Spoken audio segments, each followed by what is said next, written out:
For those of you who don't know me, I currently serve as the Director of Language and Equity Programs at the Elgin Math and Science Academy in Elgin, Illinois. And I am one of the founders of the Arab American Educators Network, along with Sosan Jabir, who is a teacher at Leiden East High School. She's an English teacher.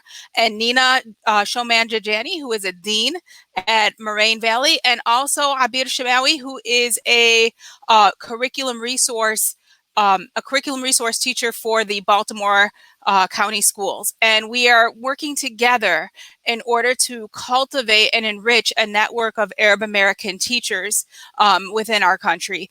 And so today we have a special broadcast that's going to highlight one of our community members. And we hope to do this monthly. And what we're doing is highlighting the Arab American Educators Network Educational Changemaker Monthly. And what this concept is the idea that, you know, in any educator, there is a change maker in all of us. And the work that we do in our schools and in our community is influencing change all around. It could be a little thing, it could be a big thing. But, you know, who we are and what we're doing is critical in this day and age. So now I wanted to introduce you to our first change maker of the month, Shadia Salem, who is the ELL director at North Palos School District 117, which is actually my alma mater. So I graduated from Conrady. I went through the whole system. Wow. Dorn was a primary center. We don't need to know how many years ago. Dorn was a primary center. And then I went through Glen Oaks, and then I went through Conrady. And there was nobody within the district that really looked like me. I know that there was one person who was a nurse, but other than that, there was nobody else.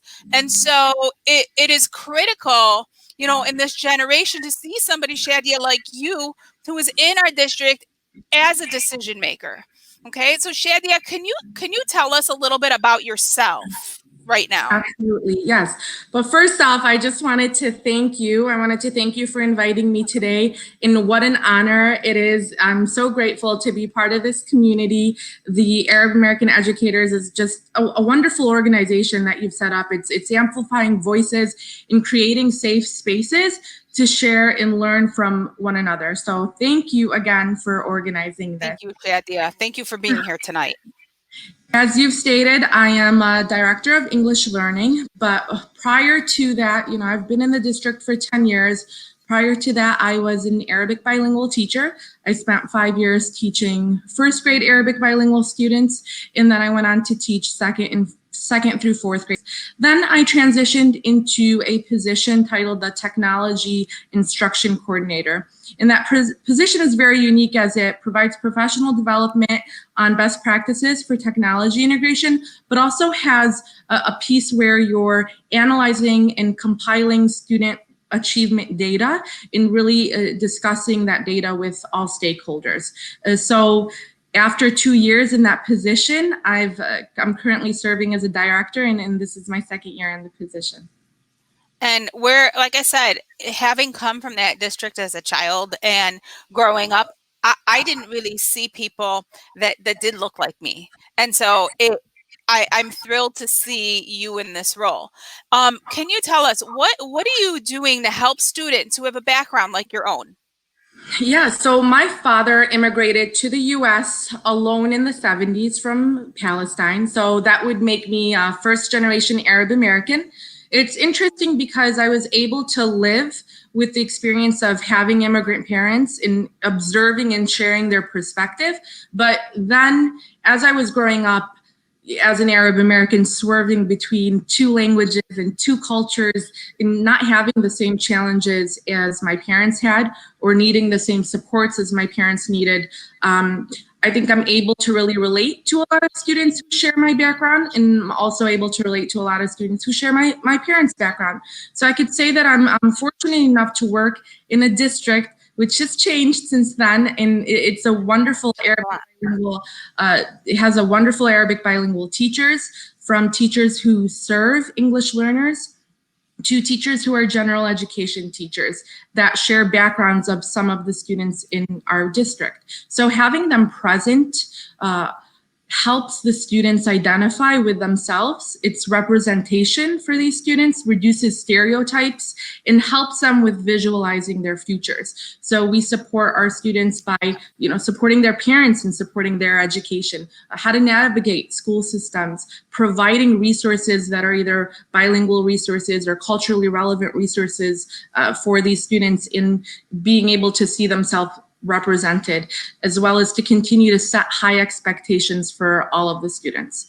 But what I particularly enjoy doing to support and reach students who have similar backgrounds as my own is really supporting schools and educators who don't have that representation in their schools. Absolutely. Yeah, for example, working with outside organizations like the Illinois Resource Center on supporting Arabic bilingual students, I had the opportunity to hold workshops on this topic where I'm meeting with educators and stakeholders on this topic, discussing culturally relevant texts, discussing linguistic and cultural considerations that relate to students who share the same background as my own. Sharing personal stories, creating a safe environment for them to ask me any questions that they have, and most importantly, spending a lot of time going through resources that empower, uplift, and represent students. So that way we're really building awareness and building capacity and support for our students in many different ways through many different organizations. And I think, one of the things you highlighted is that challenge of finding those resources. And I know you and I, we've talked extensively about like, okay, we really don't have the standards that the Spanish speakers have, and we don't have the books and the resources. So, you really have to really kind of make those wheels turn, and Absolutely. also advocate and push for change. And so with that, Shadia, what does it mean to be a change maker in your role? That's a heavy question. It is a heavy question. It A is. change maker, right, is so different for so many people. And I think most importantly, a change maker is someone who's motivated and is helping to put into motion the positive change that they want to see happen. They dream to see happen, right? So a change maker can be someone who thrives on meaningful purpose, right? They have this why behind what they do. They have this greater good outside of maybe their comfort bubble or their comfort zone to perhaps create a positive change in the world or create a positive change in the community, to be able to inspire others around you. And we know that change makers can't do it alone, right? It takes a team of people to brainstorm, to problem solve. It takes high collaboration, working in unison, and in building relationships throughout. So I think having been in the district for so long, beginning as a former teacher of English learners, and having these students in first grade who are coming in at the earliest stages of their education, to be able to have that perspective of the inside of how the system works was critical in my current role. To be able to see these students go through the services and exit and then graduate in 8th grade is not only a gratifying feeling, but it allows opportunity again to see how effective a program can really be for our students, and reflecting on it and using that to continue to plan for the best experiences for our students. It does. And I know being an administrator, it's not easy. And, you talk about this change maker role, you talk about this admin, this whole concept of, okay, you're in this role and you're here and you're working with this team to move forward for this change. And so like, what would make you want to be an administrator? That's what I always say. What would make you want to be an administrator? Again, it goes back to really thinking about your why. That's I tell a lot of teachers who do want to go into administration. What makes you want to be an administrator is that intrinsic motivation or that internal incentive that you have for it, and it's different for everybody, right? But you really need to make sure that whatever it is, it's connected to who you serve, right? It's connected to the teachers, the students, the family, the community. It's a gratifying role, but like you said, it does have its challenges, which It does. Yeah, which is the reason why your why really matters, and it will help you keep moving forward in those challenging times. Your why is rooted in who you serve, your purpose, your passion. Then when you do that, when you determine that, it gives you the mindset that you get to every single day, right? You don't have to. You get to have the opportunity to do whatever you want to do, and it is a gratifying feeling. So. Now, one of the questions from the audience, this is from Sahar Mustafa. Sahar, thank you for your question. Have you done work with the Census 2020 in terms of expanding resources for Arab American students and communities? And she's thanking you for joining in your important work. That's a great question. It's, I'm exploring. It's something new for me as an administrator in my role, but it's definitely out there for me thinking of. Okay, thank you, Sahar. So yeah, and I mean with that, these roles have so many facets, right? There's the instructional facet, there's the Absolutely. relational facet, there's and our roles, there's the family and community engagement facet as well. And so when we're thinking about change making, right, and we're thinking about those influences, what is the toughest part about influencing change in a school system?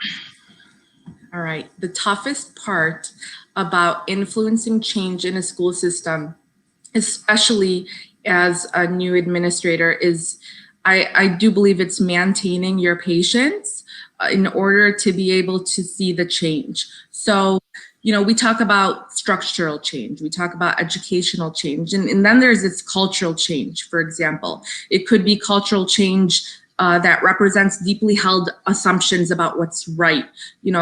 Culture is what's considered the norm. What are our behaviors and why we think the way we think?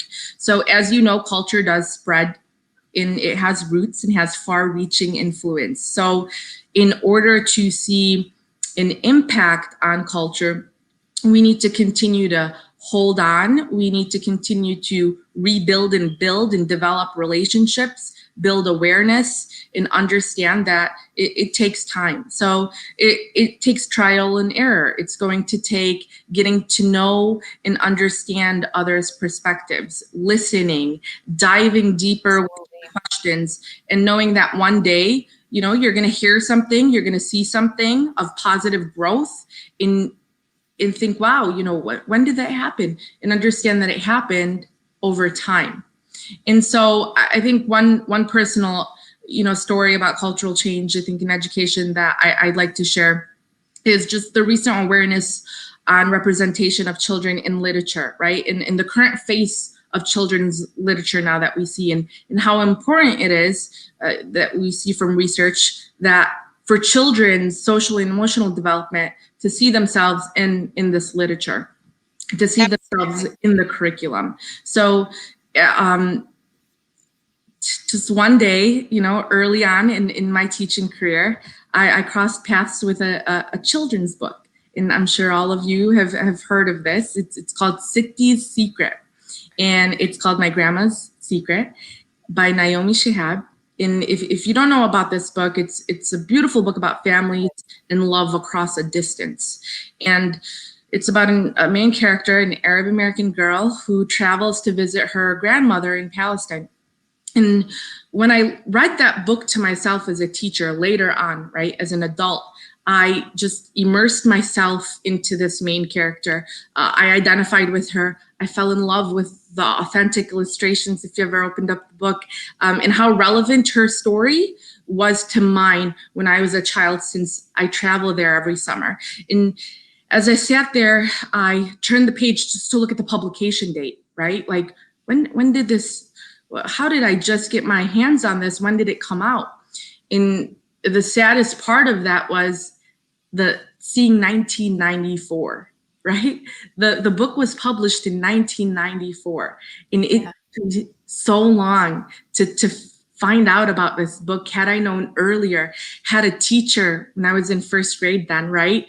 Or a professor in my educational career introduced this book to me, is a powerful tool and resource. It would have impacted my the way I see everything earlier on. So now you see books like Under My Hijab, The Proudest Blue. You see books like Other Words from Home, with beautiful verse. And you think of how much awareness is out there now for educators and administrators to tap into, empower and uplift, and most importantly, have their children see themselves in seeing these books on shelves and in classrooms is awareness and interest in books of a cultural shift that happened again, but happened over time.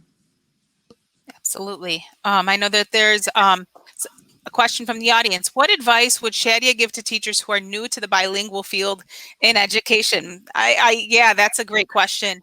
What advice would you give to newer teachers? Absolutely. The new teachers, it's such an exciting time for you.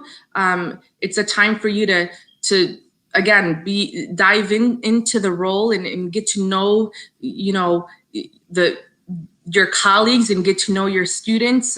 But one of my advice would be to, for those aspiring teachers or new teachers, really need to think about our current times, and in the future of their students, and when you're teaching, help the students become strong and confident children who are open to collaborate with one another, who can think critically on their own and make wise, informed decisions about their lives. We need to teach our children to be kind, to be creative, and really look at them as each individual leaders for the future. They're stars, they're shining stars, and they have so much potential. So that's some of the advice I'd give for aspiring teachers and new teachers as well. And I know, and I mean, it's not easy for an aspiring teacher now when they're coming in, because now they got to dive into virtual learning. But what we could always say is, hey, this is a revolution, right? Of really change for instruction and change for how we do things. So thinking about that, what do you push for change in your district on a day-to-day basis to benefit the students that you serve? As a team, right? Because the change on a day-to-day basis happens with the team. We advocate for change to benefit students by modeling collaboration in a leadership level, advocating for accessible curriculum that's appropriate for students, absolutely maintaining high grade level expectations, and in thinking with an asset-based mindset.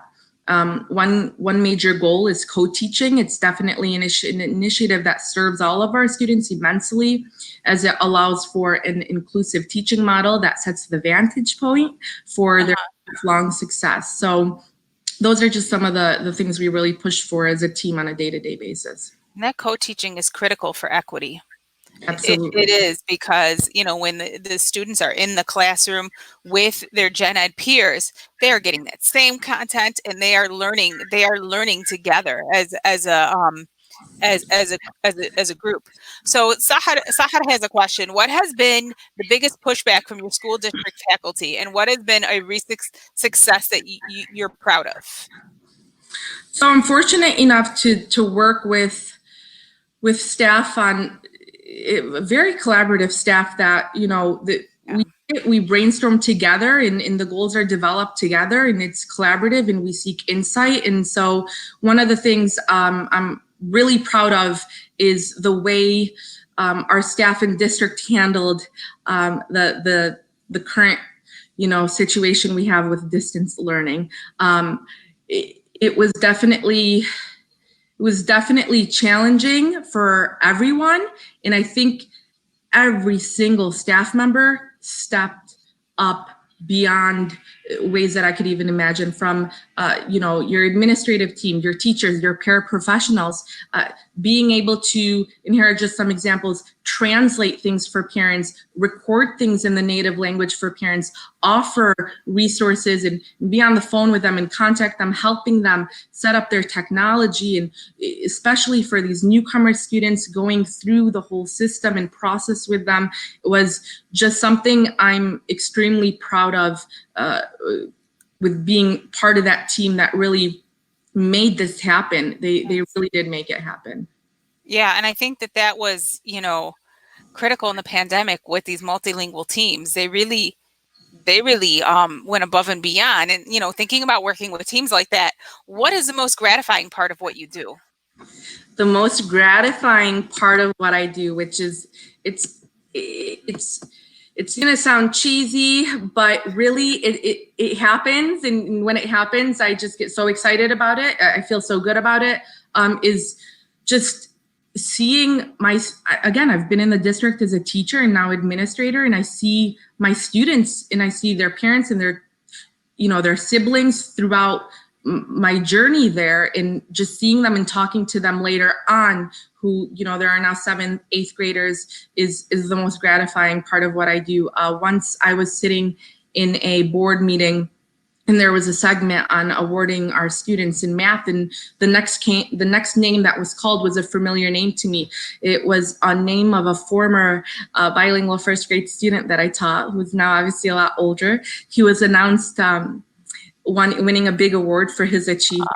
He was so happy and so confident, and he stood tall to receive his achievement. And I just had to go up to him and his mother and chat with them. And she spoke to me about his achievements, spoke to me about what she would like for his future, and just some things from the past that we caught up on. But the most gratifying part of my role goes back to these mini scenarios that are events that really remind me of my why. As a former teacher of English learners, again, when students come in so young, to see them now in blossoming is just an amazing feeling. It is. And I think that's, it creates the why behind what we do. I know that we have one more question from the audience. What does the co-teaching model look like at 117? It looks very different in our buildings. It depends, which building you are, which grade levels you're at. But the co-teaching model is nice, where you're pairing up, your bilingual teachers with your general education teachers, and they're planning together and preparing for lessons that they're teaching all of their students in the classroom. We make sure that they have time to plan, they have time to collaborate, and just continuing to brainstorm on how to continue to build our co-teaching models. Absolutely. I think that co-teaching model is kind of like a 21st century marriage, and you got to have that equity and that collaboration. So our final question is, what would you like to see in 5 to 10 years as an Arab American educator? So is this for Arab American educators? This is for just in general with schooling.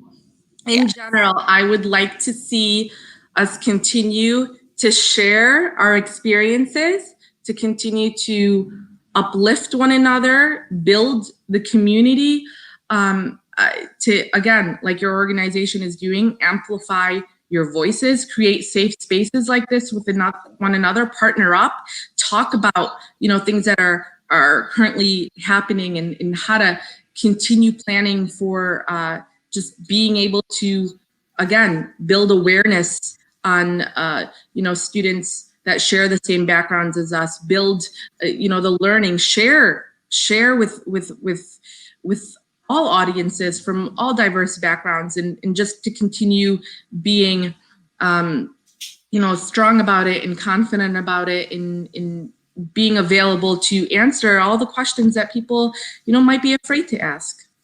Yeah, and what Sahar says is spaces to share and amplify our voices. Absolutely. So Shadia, is there anything you want to say to close us out? I just really wanted to end off with just thanking everybody who's participated today, and thank you again. I'm going to continue to, again, follow this community and hear more of our Arab American educators that are going to continue to amplify our voices, continue to share, continue to learn from one another. And I'm so looking forward to the future of this organization. So thank you. Absolutely. Thank you. And so we have, I think, 5 more minutes left on this. Any other advice you would want to share? Any other advice? Well, for those who are hungry right now, because I see that there's a lot of people commenting. For those who are hungry right now, any other advice? We got a couple more minutes. Any other advice? Okay, I could talk about.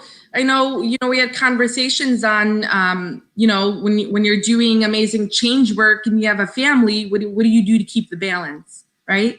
Mm-hmm. So that question really hit home, especially with a toddler and with transitioning into this new position. I'm still learning and continue to learn on a daily basis as I maneuver in and out of this concept of balance, right?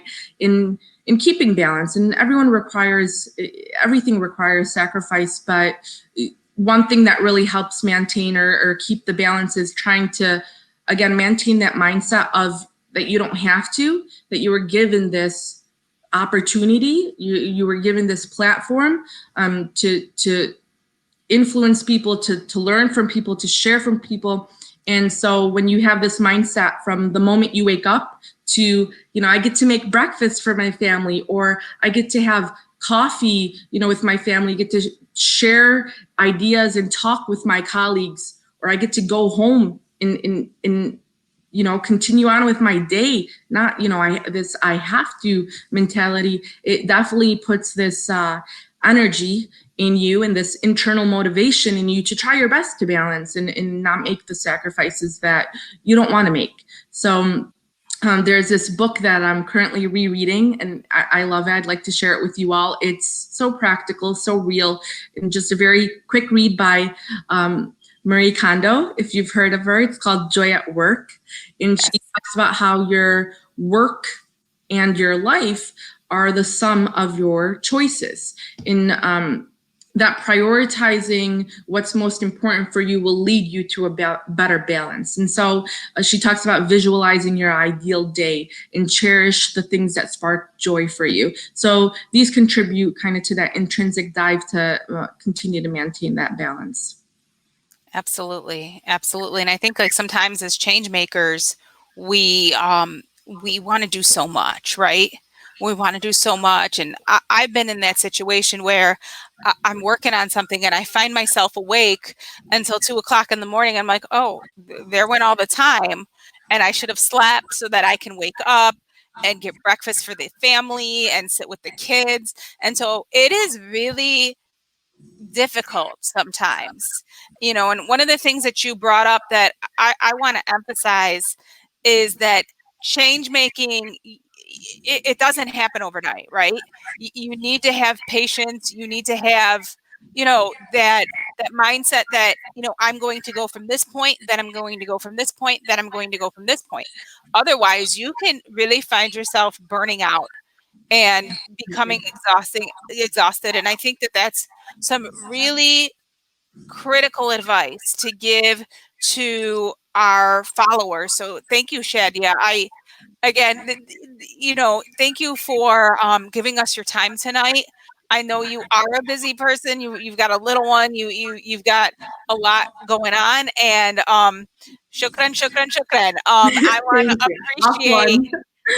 Right? I want to appreciate what you do for this community, your students, and also this group as a whole, this network of teachers who are trying to share and learn from each other for the benefit of all the students in our community. So thank you so much. And thank you to the audience tonight. You've been an amazing audience. Yes. You really contributed a lot to the conversation, and you all have had a lot to bring to the table. And that's really that collaboration from all of us is critical in these times. So we appreciate you all for being on here tonight. And again, we've got that shukran, shukran, shukran going across the screen for a reason. Have a good night, everyone. Thank you. Thank you.